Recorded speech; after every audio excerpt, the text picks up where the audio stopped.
हाँ जी, फाइनली आ गए दोबारा से लेके इकोनॉमी की सीरीज़ को। देखिए, इससे पहले मेरी कुछ सारी वीडियोस थी।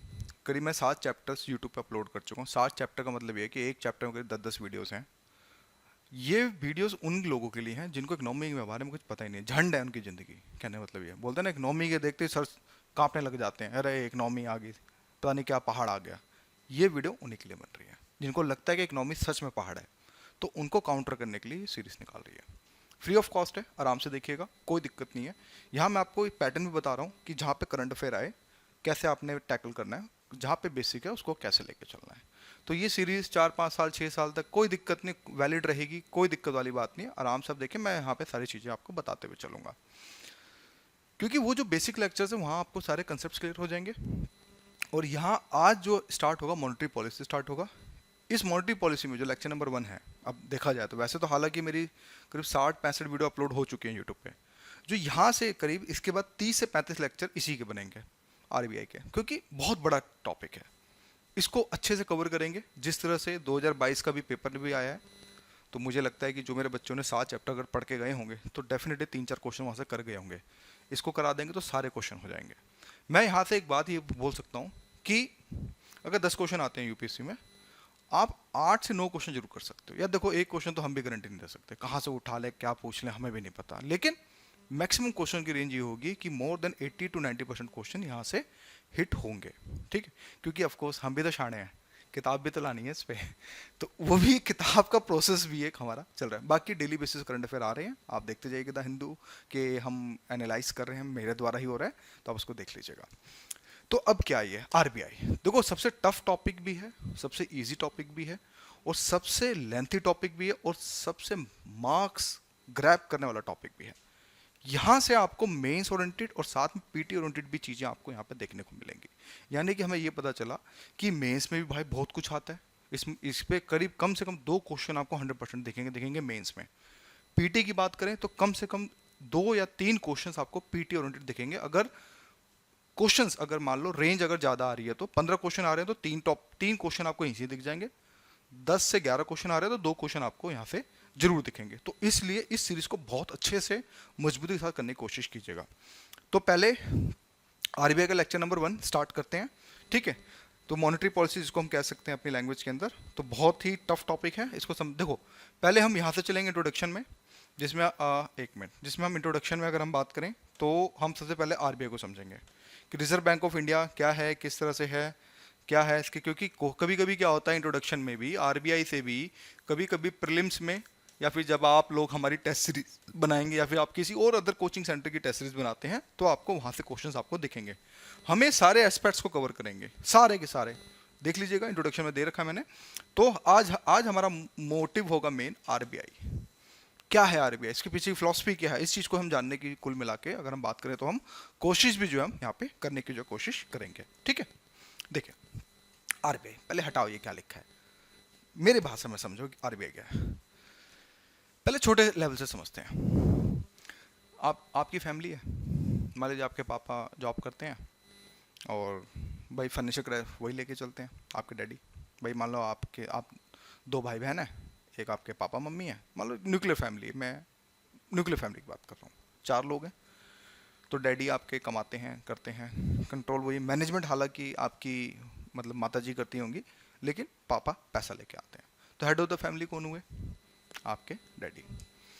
आप उसके बाद आपकी मतलब माता जी यानी कि आपकी मम्मी, वो कौन हुई, सब ऐड हुई कि ठीक है उनका भी कंट्रोल होता है लेकिन वो मैनेज करके चलती हैं। आप कौन हुए, आप अपने पापा के ब्रांचेस हुए। ब्रांचेस का मतलब यहाँ पे ये हुआ कि ठीक है हम पाल रहे हैं, पापा हमें दे रहे हैं, हम पैसा कमा रहे हैं, मतलब पढ़ाई कर रहे हैं, लिखाई कर रहे हैं, और हम आगे इन फ्यूचर में जॉब करेंगे। यहाँ से कंसेप्ट निकल के आया हेड ऑफ द फैमिली कि चीज़ें तीनों लोग क्या कर रहे हैं वो अलग चीज़ है, लेकिन कमा कौन रहा है, जॉब कौन कर रहा है, वो आपके डैडी है। इन केस में मॉम भी हो सकती है, मैं ये नहीं कह रहा, क्योंकि वुमेन एम्पावरमेंट का भी जमाना है, दोनों केसेस हो सकते हैं। तो उस केस में आपको ये पता चला हेड ऑफ द फैमिली। तो ऐसे ही इसी के एस्पेक्ट्स में हर एक देश में, अब एक देश को अब एक फैमिली मान लो, हर एक देश में कोई ना कोई कंट्रोल करने वाला एक बंदा होता है बैंक को लेके। मतलब यानी कि किसी ना किसी, चाहे कोई भी एक देश लगा लो, उसका टॉप पे एक बैंक होता है जो सारी चीज़ें कंट्रोल करता है। जैसे इंग्लैंड में जाओगे तो बैंक ऑफ इंग्लैंड आपको दिखेगा, पाकिस्तान जाओगे, हालांकि ख़त्म है पाकिस्तान, अब तो बैंक ऑफ पाकिस्तान दिखेगा, ठीक है, स्टेट बैंक ऑफ पाकिस्तान, जिसको स्टेट बैंक ऑफ पाकिस्तान है, ठीक है। तो ऐसे ही अमेरिका जाओगे तो फेडरल आपको बैंक वहाँ पे दिखेगा, लेकिन अगर आप इंडिया में आओगे तो आपको रिजर्व बैंक ऑफ इंडिया दिखेगा। यानी कि जो आरबीआई है वो टॉप बैंक है। वो आपको ये नहीं बोलेगा जाओ हम आरबीआई में जाओ हमसे पैसा जमा करा के आओ, ऐसा नहीं होता। वो सिर्फ कंट्रोल करता है, जैसे आपके डैडी आपके कंट्रोल कर रहे थे आपकी फैमिली को, अगर तुम गलती करोगे तो तपा के मारेंगे, मारेंगे नहीं मारेंगे, तो वैसे ही वो आपके डैडी से कंट्रोल करे, कमा रहे हैं लेकिन कंट्रोल कर, तो सेम ऐसे ही आरबीआई के अंदर ये बैंक, आरबीआई सभी बैंकों को कंट्रोल करता है। हालांकि मर्ज हुआ ये वो हम एडवांस पार्ट में देखेंगे, लेकिन अभी बेसिक्स को समझो। कंट्रोल करना हुआ तो आरबीआई का बेसिकली मोटा मोटा काम यहाँ पे यही है कि ये चीजों को कंट्रोल करता है, रेगुलेशंस बनाता है, ये ऐसे नहीं करना ऐसे नहीं करना। एसबीआई में जाओ कभी ये खाता खुलवाने, मेरा भी बैंक है एसबीआई में, माँ कसम 3 साल से गया नहीं हूँ, क्यों, मुझे नहीं जाना। वहाँ का कस्टमर केयर एग्जीक्यूटिव इतने अच्छे हैं और इतने तमीज वाले हैं कि मैं उनको सलाम करता हूँ, समझ जाओ बस, ठीक। तो उसी चीज को लेकर रेगुलेशंस बनाना, कंट्रोल करना, कोई फ्रॉड कर ले उसको पकड़ के चलना, ये सब आरबीआई के रेगुलेशन के अंदर आता है। हालांकि सब पार्ट्स हैं, डिवीजन है, वो हम बाद में देखेंगे, पहले चीजों को समझो कि इसका पूरी बैंकिंग सिस्टम पे, पूरे पैसे पे, पूरी इकोनॉमी पे इसका एक तरह से इनडायरेक्टली वे में कंट्रोल होता है। फाइनल कंट्रोल सरकार है, वो एक अलग कहानी, लेकिन अगर हम आरबीआई को देखें तो इसका कहने के फाइनेंशियल मार्केट के अंदर डायरेक्टली और साथ में इनडायरेक्टली कंट्रोल हमें देखने को मिलता है। तो जब जहां पर चीजें कंट्रोल में आएंगी फिर उस टॉपिक को पढ़ना हमारे लिए बहुत ज़्यादा लाजमी हमारे लिए हो जाता है। तो हमें ये पता चला कि एक तरह से ये जो बैंक है ये अकाउंट नहीं खोलता कि सेविंग अकाउंट खुलवा लो, करंट अकाउंट खुलवा, हम पढ़ेंगे आगे क्या होते हैं, वो एक अलग चीज़ है।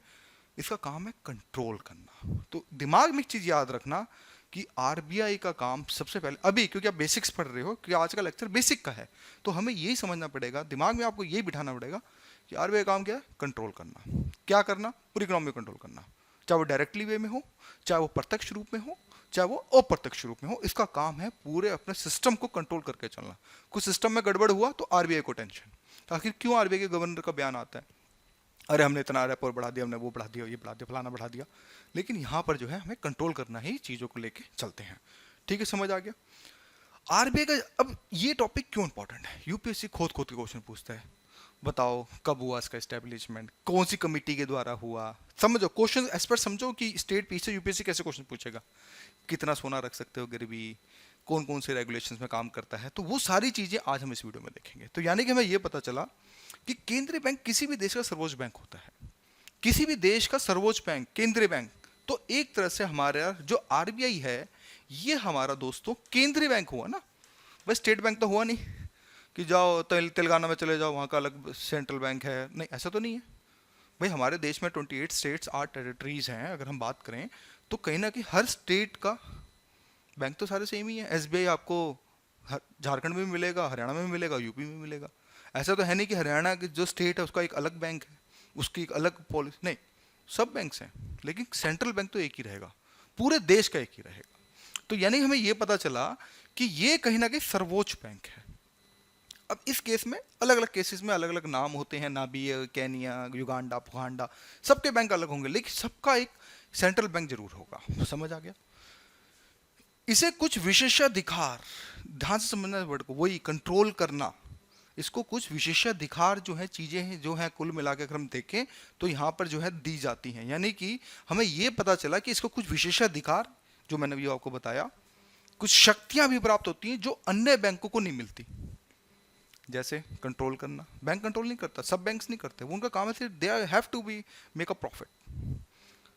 Even in the case of SBI, चाहे in the case of PNB, चाहे सेंट्रल बैंक ऑफ इंडिया जहां हमारा भी अकाउंट है, इनका काम सिर्फ to earn a huge profit as soon as possible, जितना भी इनका काम हो। सोशल सर्विस करते हैं due to the central bank के डंडे के हिसाब से। अगर सेंट्रल बैंक डंडा हटा दे कोई नहीं काम करेगा, भाड़ में जाओ गरीब वालों, हम तो प्राइवेट वालों को लोन देंगे, हम तो जो नौकरी पेशा लोग, हम गरीब लोगों को लोन नहीं देंगे। लेकिन हमारा सेंट्रल बैंक जो है कहीं ना कहीं एक तरह से अगर बात करें तो ये सोशल और इकोनॉमी भी फैक्टर्स देखता है, क्योंकि हमारे देश में मैक्सिमम लोग 80% लोग मिडिल क्लास हैं, जिसमें पुअर भी आ जाते हैं और मिडिल क्लास भी लोग हैं। अपर मिडिल क्लास नहीं, मिडिल क्लास लोग हैं जो डेली कमाते हैं, डेली खाते हैं।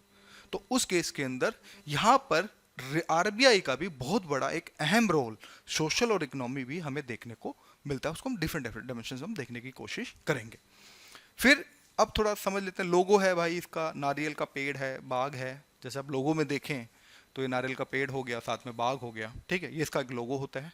एक क्वेश्चन है थोड़ा समझना, है गवर्नमेंट बैंक, तो क्यों इस पे अशोक स्तंभ नहीं है?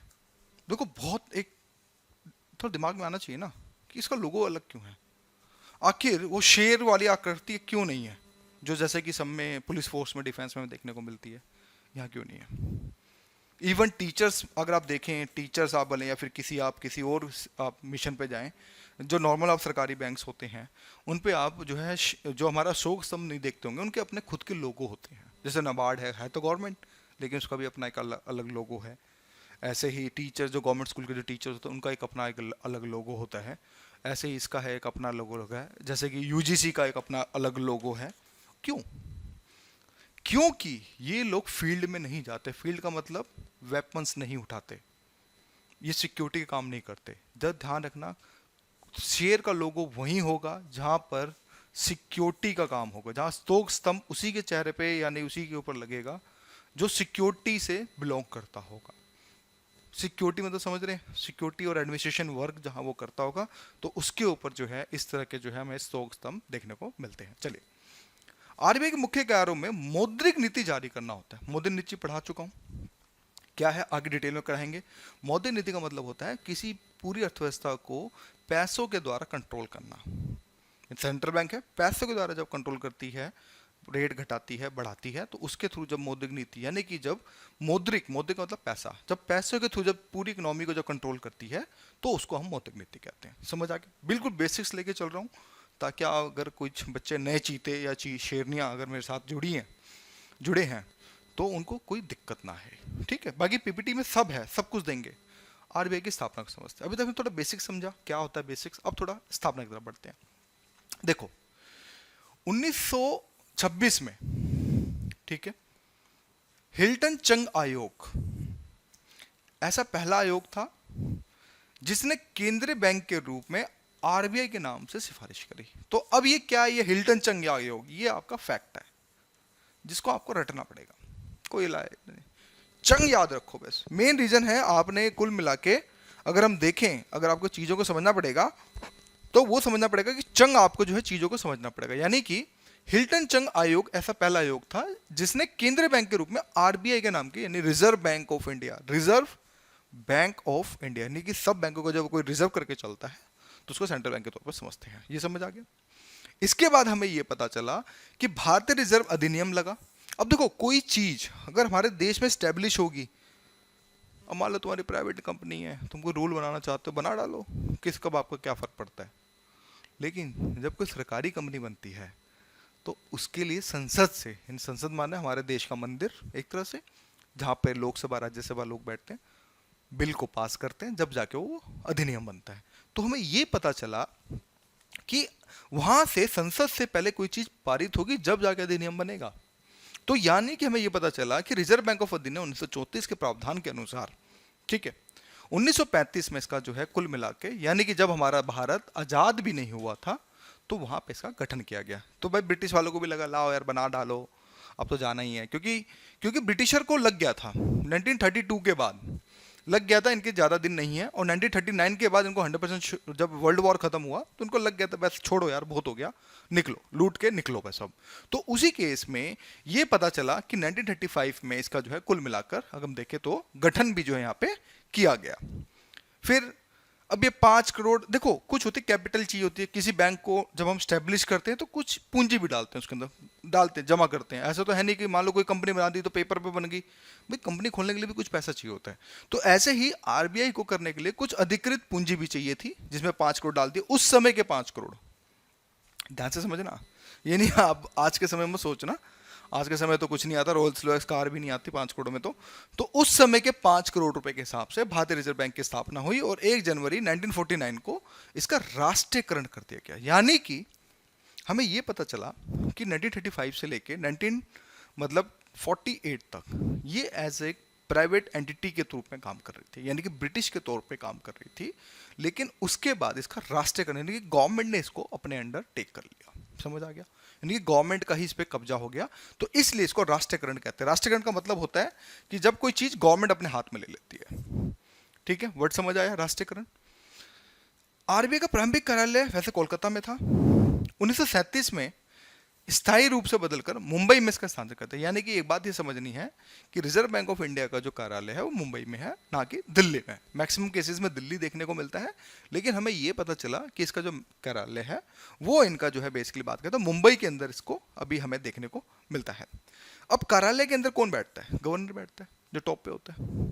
फाइनेंस मिनिस्टर नहीं बैठेगा, ये दिमाग से निकाल दो, क्योंकि ये रिजर्व बैंक ऑफ इंडिया है, इसमें गवर्नर होगा एक टॉप पे। अब भाई देखेंगे आगे कार्यकारी इसके प्रतिशत देखेंगे, तो गवर्नर जो है इसका ऑफिस अगर बात करें तो reserve bank of India Mumbai में जो हमें देखने को मिलता है। और साथ में इसको अगर देखें तो वो है बेसिकली नीतियां बनाता है कि किस तरह की अगर नीति हमारे देश में अगर मान लो स्लो डाउन चल रहा है, जैसे अभी फिलहाल थोड़ा सा हमें देखने को मिल रहा है, तो उस केस के अंदर अगर स्लो डाउन चल रहा है तो हमें ये समझना पड़ेगा कि स्लो डाउन के अंदर ये रेपो रेट्स को घटाएगा।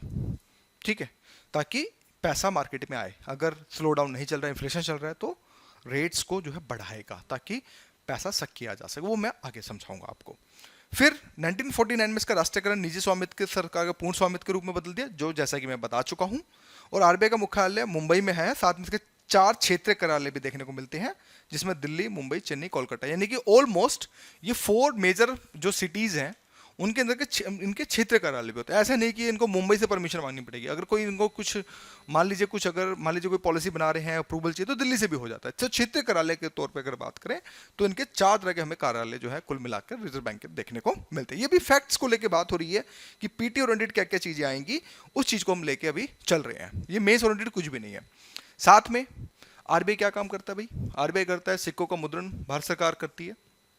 ठीक है, ध्यान से समझना, जो सिक्के जो छापती है बैंक, ठीक है, जो सिक्के जो आप देखते हैं 5 के, 10 के, 1 रुपए, 2 रुपए, तो उनका काम भारत सरकार का होता है। आरबीआई ये कहते हैं कि भैया हमारे पास ना टाइम नहीं है, तो ये सरकार ही करें। ठीक है, सरकार भी बड़ी चालू है, हालांकि उसने अब उसके थ्रू मतलब कि प्राइवेट लिमिटेड फर्म्स के थ्रू मतलब कि अपने उसमें डाल दिया है, वो एक अलग कहानी मैं बाद में समझाऊंगा। लेकिन सिक्कों काम यहाँ पे भारत सरकार करती है, जबकि 5, 10, 20, 50, 100, 500, 2000 जो भी फिलहाल के हमारे करंट नोट है उसका रिजर्व बैंक छापता है। क्योंकि 1 रुपए के जो नोट होते हैं दोस्तों, उस पर ध्यान से देखो तो जो फाइनेंस जो वो होता है हमारा सचिव होता है, ठीक है, जो फाइनेंस का जो सचिव होता है उसके आपको साइन दिखेंगे जब आपके पास 1 रुपए का नोट हो। तो क्योंकि 1 रुपए का जो नोट होता है वो भी भारत सरकार के अंडर ही जो है कुल मिलाकर छपता है। और 1 रुपए का नोट बहुत इंपॉर्टेंट होता है, क्योंकि इससे फिर शगुन जो होगा वो पूरा नहीं होता है। तो कहने का मतलब ये है कि 1 रुपए के नोट के अंदर वित्त सचिव के जो हस्ताक्षर जो हमें देखने को मिलते हैं, वहीं 5, 10, 15, 5, 10, 20, आपका 50, 100, 500, 2000 के जो होते हैं, और साथ में इसमें 200 भी लगा लीजिएगा। ठीक है, अब 200 भी आ गया है। तो इसमें जो अगर बात करें तो गवर्नर के साइन जो है देखने को मिलता है। हालांकि ऐसा नहीं होता कि हर नोट पे गवर्नर साइन नहीं करता, जस्ट एक ऑफिशियल साइन होता है, उसी की फिर जेरोक्स या फिर कॉपी सभी नोट्स में जो है डालती जाती है। समझ आ गया? तो कुल मिला के हमें ये पता चला कि भारतीय रिजर्व बैंक के गवर्नर के हस्ताक्षर 2 रुपए उससे अधिक के नोट पे हमें देखने को मिलते हैं। 1 रुपए के जो नोट पे होता है वो कहीं ना कहीं अगर बात करें तो वित्त सचिव के हस्ताक्षर के द्वारा ही हमें जो है देखने को मिलता है। यही था। और इसके बाद एक चीज ये समझने की जरूरत है कि वर्तमान में भारतीय रिजर्व बैंक करेंसी नोट जारी करने के लिए न्यूनतम कोष पद्धति का अपनाता है। एक क्वेश्चन आता है ना लोगों के दिमाग में, यूट्यूब पे जाते तो बड़ी सिले आपको वीडियोस देखने को मिलेंगी कि आरबीआई चाहे तो लाखों करोड़ों रुपए, अरबों रुपए भी छाप देगा तो हमारा भारत तो सबके हाथ में पैसा पकड़ा दो तो सब लोग अमीर बन जाएं। ऐसा नहीं हो सकता, क्योंकि देयर इज सम अकाउंटिंग में डेबिट और क्रेडिट भी होता है। अगर इनको नोट छापना होता है तो इनको भी क्या नाम है, अगर बात करें तो इनको भी अप्रूवल्स लेने होते हैं ऑडिटर्स के थ्रू या फिर कैग के थ्रू, जो भी है, तो इनको भी अप्रूवल्स लेने होते हैं। ऐसा नहीं है कि बस रातों रात लाखों करोड़ों रुपए छाप दो तो उससे क्या होगा। जैसे वेनेजुएला ने किया तो था, वेनेजुएला भी जो बैंक करप्ट मतलब कि अब तो क्राइसिस हो गया उसके अंदर। वेनेजुएला जो हमारी साउथ अमेरिका में कंट्री एक छोटी सी जो क्यूबा के पास है, उन्होंने भी ये काम किया था। उन्होंने ये काम किया था कि बैंक के नोट छाप दिए, लाओ सबको पैसा डाल। भाई सोचो, अब हर गरीब के पास 1-1 लाख रुपए आ जाए, मान लो सबके पास लाख लाख रुपए आ जाए, सबके पास लाख रुपए हो गए, पैसा है, मान लो यार 1-1 करोड़ रुपए दे दिए, चलो अब 1-1 करोड़ रुपए हो गए, तो सारे गरीब एक ही चीज को चेस करेंगे? मान लो कलम है, बोलेगा नहीं मैं मैं इतने दे दूंगा, मैं मान लो 5 रुपये, नहीं मैं इसके 10 रुपये दे दूंगा, कोई नहीं मेरे पास पैसा है। दूसरा बोलेगा मैं इसके 25 दे दूंगा, कोई बोलेगा इसके मैं 50 दे दूंगा, कोई बोलेगा मैं 100 दे दूंगा। तो ऐसे एक ही छोटे से प्रोडक्ट के 1000 रुपये इसकी डिमांड बढ़ गई, 1000 रुपये लोग चेस कर सकते हैं, तो उस केस में क्या होगा, सब पैसा दे सकते हैं, तो इनडायरेक्टली इन्फ्लेशन बढ़ेगा। तो जब इन्फ्लेशन बढ़ेगा तो हाइपर इन्फ्लेशन बढ़ेगा, तो वहाँ पे नोटों की जो वैल्यू है खत्म हो जाएगी। फिर आप देखोगे ईरान के और अफगानिस्तान की तरह 10-10 लाख के जब नोट गिनोगे और हालांकि उनकी वैल्यू $1 भी नहीं होती। तो यही सब चीज़ हमें देखने को मिलती है। जैसे आप इंडोनेशिया भी चले जाओ, वहाँ पर आप आई थिंक 1 रुपया आई थिंक 200 रुपये के बराबर है। इवन वियतनाम भी चले जाओ तो वहाँ 300-350 रुपये के बराबर है भारतीय रुपया। 1 रुपया भारत का वो 300-350 रुपये होते हैं। तो उसका मतलब ये हुआ कि आपके पास हालांकि काउंटिंग बढ़ी लेकिन उसकी वैल्यू नहीं बढ़ी। तो ये एक रीजन होता है कि ये पद्धति का इस्तेमाल करता है जिसके समय यानी आरबीआई के समय एट अ टाइम 200 करोड़ रुपए कम से कम एट अ रिजर्व होना चाहिए, मूल्य का मतलब कम से कम कोष होना चाहिए, और साथ में कम से कम 115 करोड़ रुपए का स्वर्ण भंडार इसके पास 100% एट अ टाइम अगर हम बात करें तो इसके पास होना चाहिए। यही एक रीजन हमें जो है देखने को मिलता है। फिर भारत का वित्तीय वर्ष 1 अप्रैल से लेके 31 मार्च तक जो है कुल मिला के, यानी फाइनेंशियल ईयर जो हमारी होती है 31 मार्च जो है हमें देखने को कुल मिला के जो हमें देखने को मिलती है। फिर इसके बाद अब देखो समझते हैं केंद्रीय बोर्ड। जो ये केंद्रीय बोर्ड है दोस्तों, ये है आरबीआई का, यानी रिजर्व बैंक ऑफ इंडिया का गवर्नर कैसे काम करता है, मतलब कैसे इसकी फंक्शनिंग है। क्योंकि जब आप आईएएस बनेंगे तो आप भी तो टॉप पे बैठेंगे, ऐसा तो है नहीं कि आपको बना देंगे लाओ तुम पटवारी बन जाओ, नहीं भैया। आप आईएएस बनोगे तो डायरेक्ट आपको एसडीएम दिया जाता है, इवन आपको बीडीओ भी नहीं दिया जाता, आपको डायरेक्ट एसडीएम बनाया जाता है। पहले 2 साल जाओ बेटा, फिर एडीएम बनाया जाता है, एडिशनल डिस्ट्रिक्ट मजिस्ट्रेट बनाया जाता है, फिर उसके बाद आपको डीएम बनाया जाता है। तो उसी चीज़ में हर एक चीज़ का कार्यकारी बोर्ड होता है। पहले ये हटाओ, इसको समझो, यहाँ से समझोगे तो सबसे पहले डायरेक्टर बोर्ड्स होते हैं। ऐसा नहीं कि यहाँ पे ठीक है इनका एक हेड होगा, लेकिन मेन है आपका डायरेक्टर बोर्ड्स, ठीक है। इस डायरेक्टर बोर्ड के अंदर कुल मिलाकर ऑफिशियल मेंबर आरबीआई के जो होते हैं वो करीब 5 होते हैं, ठीक है। इसके यहाँ पे 5 होते हैं। इसी के जैसे नॉन ऑफिशियल मेंबर जो गवर्नमेंट के द्वारा नॉमिनेटेड होते हैं, इसमें 14 होते हैं। ध्यान से समझना, यानी कि ऑफिशियल मेंबर जो आरबीआई के होंगे वो 5 होंगे और नॉन मेंबर जो होंगे वो 14 होंगे। संख्या आगे पीछे करंट में आगे पीछे हो सकती है, मैं उसके लिए मैं डिनाई नहीं करूंगा, कोई मेरे फाइट करे नहीं सर इतने होते हैं ये होते हैं, ये स्टूपिड वाले क्वेश्चंस हैं क्योंकि आप यूपीएससी कर रहे हो, क्योंकि फालतू आप जो है मेरे से बहस जो है मत करना, ठीक है। फिर इसी के ऑफिशियल मेंबर में एक गवर्नर होता है और 4 डिप्टी गवर्नर होते हैं जो क्षेत्रीय कार्यालय को जो है देख के चलते हैं। नॉन ऑफिशियल मेंबर जो गवर्नमेंट के द्वारा जो अलॉटेड होते हैं, यानी कि गवर्नमेंट जिनको रखती है अपने अंदर, कि गवर्नमेंट तो कंट्रोल चाहती है ना भाई थोड़ा बहुत, तो उसी चीज में 10 वेरियस फील्ड से होते हैं, 4 director from the local board से होते हैं, कुल मिला के 14 लोग हो गए। 10 वेरियस फील्ड में से भी 2 गवर्नमेंट ऑफिशियल्स होते हैं और 8 फ्रॉम वेरियस फील्ड होते हैं। तो इन 10 में से भी 2 होते हैं और यहाँ पर 4 जो होते हैं लोकल बोर्ड होते हैं, वो हमारे इतना काम का नहीं है, यूपीएससी पॉइंट ऑफ व्यू के लिए इतना डिटेल में कभी नहीं पूछा जाता, पूछा जाएगा तो आरबीआई के थ्रू जो पूछा जाता। तो उसी चीज को यहां पर इसी चीज को एक्सप्लेन किया गया है, ठीक है। ताकि मैंने को फिगर के थ्रू इसलिए समझाया ताकि आपको ये समझ आए कि डायरेक्टर बोर्ड में 5, इसमें 14 और तोड़ेंगे तो एक गवर्नर, 4 आपका डिप्टी गवर्नर, जो हेड होगा वो गवर्नर होगा। नॉन ऑफिशियल मेंबर्स जो गवर्नमेंट नॉमिनेटेड होते हैं वो 10 होते हैं, इसमें 4 होते हैं, फिर 10 को तोड़ेंगे तो 2 होते हैं और यहाँ पे 8 हमें जो है देखने को मिलते हैं। नेक्स्ट हमें ये समझ में आता है कि आरबीआई का विविध ढांचा, कि आखिर मतलब कि अगर हम देखें तो इनके अधिनियम कुछ बहुत ज़्यादा आपको इन फ्यूचर में जब आप यूपीएससी कर रहे हैं तो आपको अधिनियम्स को लेके बहुत ज़्यादा बात होगी। तो कुछ इनके 2 स्पेशल अधिनियम है जिसको हम बोल सकते हैं सर्वोच्च अधिनियम, जिनको यहाँ से अगर हम बात करें दोस्तों तो इनको शक्तियाँ मिलती हैं, ठीक है। इनको कुल मिला के अगर हम देखें तो शक्तियाँ जो है इनको कुल मिला के जो है देखने को मिलती हैं। तो हमें ये समझ में आता है कि भारतीय रिजर्व बैंक अधिनियम 1934, एक तो ये अधिनियम आपने हमेशा याद रखना है। दूसरा एक बैंककारी विनिमय अधिनियम 1949, ये 2 अधिनियम चाहे आप भले ही आप याद रखो ना रखो इनको मैं समझाऊंगा, लेकिन ये 2 अधिनियम आपको 100% याद रखने हैं। क्योंकि जब भी आप कोई आरबीआई को लेकर कोटेशन लिखेंगे तो अधिनियम को थोड़ा डालने की कोशिश करें ताकि आपका जो आंसर है वो थोड़ा जनरल से स्पेसिफिक में चला जाए। क्यों? ताकि उनको भी लगे नहीं यार बंदे को अधिनियम याद है, तो इसलिए वो बंदा अधिनियम जो है डाल रहा है। तो हमें यह पता चला कि भारतीय रिजर्व बैंक अधिनियम रिजर्व बैंक के कार्यों पर नियंत्रण करता है। दूसरा हमें ये पता चला कि वित्तीय क्षेत्र पर ये यानी कि जो 1934 का अधिनियम है ये रिजर्व बैंक के कार्यों पर नियंत्रण करता है। यानी हमें ये पता चल गया कि कहीं ना कहीं कि ये रिजर्व बैंक के कार्यों पर जो है कुल मिलाकर नियंत्रण हमें जो है करता है। इसी के जैसे अगर हम देखें तो हमें ये पता चलता है दोस्तों कि कुल मिलाकर कि कहीं ना कहीं वित्तीय क्षेत्र पर नियंत्रण जो हमें देखने को यहाँ पर मिलता है। ठीक है, हमें ये समझ आ गया। और विशिष्ट कार्यों को नियंत्रण करने के अधिनियम यानी कि कुछ ऐसे कार्य हैं, ये तो हो गए सर्वोच्च नियम, लेकिन इसके बाद भी कुछ और भी अधिनियम है जो आप इनको यहाँ पे देख लीजिएगा। इसी मैंने लिख दिया ताकि कोई बोले ऐसा इतना डेप्थ में नहीं पढ़ा रहे हो, तो ये बिल्कुल डेप्थ है। जैसे लोक ऋण अधिनियम 1944 है, फिर प्रतिभूति संहिता अधिनियम है, भारतीय सिक्का अधिनियम 1906 है, विदेशी मुद्रा विनिमय अधिनियम ये है, मतलब विदेशी मुद्रा को करना। फिर इसके बाद भी और अधिनियम है, जैसे बैंकिंग परिचालन, अगर बैंकिंग परिचालन को अगर कंट्रोल करना है तो यानी कि कुल मिलाकर अगर हम बात करें तो अगर हमें बैंकिंग को कंट्रोल करना है तो ये कुछ अधिनियम हमें देखने को मिलते हैं, जिसके अंदर कंपनी अधिनियम 1956 2013 है, बैंकिंग कंपनी है, बैंकर वही साक्ष्य अधिनियम है, बैंकिंग गोपनीयता अधिनियम है, प्रकाम्य लिखित अधिनियम है। तो ये सब अधिनियम है, इनको आप देख लीजिएगा, कुछ खास नहीं है इसमें। ठीक है, इसके बाद और भी अधिनियम है, जैसे कि अलग अलग संस्थाओं को नियंत्रण करने के लिए कहाँ कहाँ से पावर इनको मिलती है, जैसे कि भारतीय स्टेट अधिनियम, औद्योगिक विकास अधिनियम, वित्त निगम, राष्ट्रीय कृषि ग्रामीण विकास अधिनियम, राष्ट्रीय आवास और अधिनियम। ये सारी चीज़ें अगर हम देखें तो हमें कुल मिलाकर अगर देखें तो हमें ये सब चीज़ें जो है अधिनियम जो होते हैं इनको यानी कि कुल मिलाकर आरबीआई को यहाँ से इन अधिनियमों से अगर हम देखें तो इनको जो है शक्तियाँ जो है देखने को मिलती हैं। फिर आरबीआई के कार्यालय में देखें तो 27 क्षेत्रीय कार्यालय भी हैं और 4 उप कार्यालय, जो मेजर तो ये हो गए, इसके बाद भी 27 क्षेत्रीय कार्यालय होते हैं जिनमें अधिकांश राज्यों की राजधानियों में जो है स्थित होती हैं।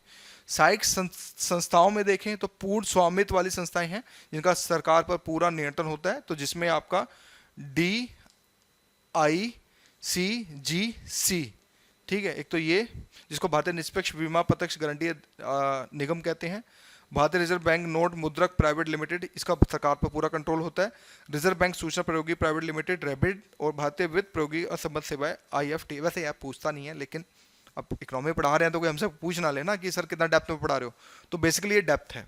तो ये आपको दिखाने की कोशिश करो, इतने इतने लोग कंपनियां होती हैं जो बेसिकली जो चीज़ें जो है कुल मिलाकर जो लेके चलती हैं। भारतीय रिजर्व बैंक के मूल कार्य मौद्रिक स्थिरता बनाए रखने के लिए नोटों के निर्माण को बनाए रखना, मुद्रा और ऋण प्रणाली संचालित करना, जटिल आर्थिक चुनौतियों से निपटने के लिए मौद्रिक नीति तैयार करना, और समृद्धि को बनाए रखने के लिए मूल्य स्थिरता बनाए रखना। यानी कि इसका काम मूल्य स्थिरता भी होता है। दूसरा काम मौद्रिक स्थिरता बनाए रखने के लिए नोटों के निर्गम यानी नोटों के आदान प्रदान को कंट्रोल करना, मुद्रा और ऋण प्रणाली संचालन करना, साथ में जटिल आर्थिक चुनौतियों से निपटने के लिए मौद्रिक नीति को जो कुल मिला के यहाँ पर तैयार करना। अन्य कार्यों में देखें तो बैंकिंग परिचालन के लिए विभिन्न मापदंड बनाना, सरकार के बैंकर के रूप में, सरकार के एक तरह से बैंक के रूप में, इसको आगे देखेंगे, कार्य करना, केंद्र और राज्य सरकारों के व्यापारिक बैंकों की भूमिका निभाना, बैंकों का भी बैंकर होता है, सब बैंक यहाँ से उधार लेते हैं, विकासात्मक कार्यों के लिए प्रोत्साहन कार्य जो कुल मिला के यहाँ पर जो है करता है।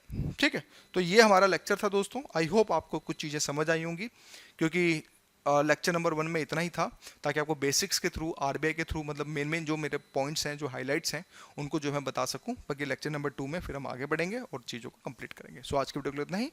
सो थैंक यू फॉर वॉचिंग।